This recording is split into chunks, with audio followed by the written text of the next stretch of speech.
ایک دفعہ کا ذکر ہے، ایک چھوٹے سے گاؤں میں ایک پیارا سا لڑکا رہتا تھا۔ اس کا نام علی تھا۔ علی بہت ہی ہنسمکھ تھا، اسے نئی نئی چیزیں سیکھنے کا بہت شوق تھا۔ ایک دن علی سکول سے واپس آ رہا تھا تو اسے راستے پہ ایک چمکدار چیز نظر آئی۔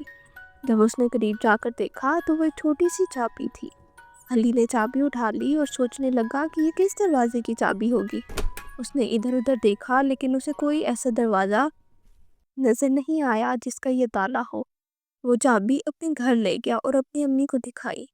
امی نے بھی چابی دیکھی لیکن وہ بھی نہیں بتا سکی کہ یہ کس کی ہے۔ اگلی صبح علی پھر یہ چابی لے کر باہر نکلا اور لوگوں سے پوچھنے لگا۔ کئی لوگوں نے چابی دیکھی لیکن کسی کو بھی نہیں معلوم کہ یہ چابی کس کی ہے۔ پھر علی گاؤں کے ایک پرانے بزرگ دادا جی کے پاس گیا۔ دادا جی بہت دانشمند تھے۔ علی نے انہیں چابی دکھائی۔ دادا جی نے چابی کو غور سے دیکھا اور مسکرائے۔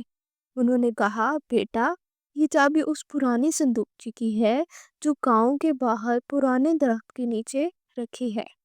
علی فوراً اس جگہ پر گیا اور اسے وہ صندوق مل گئی۔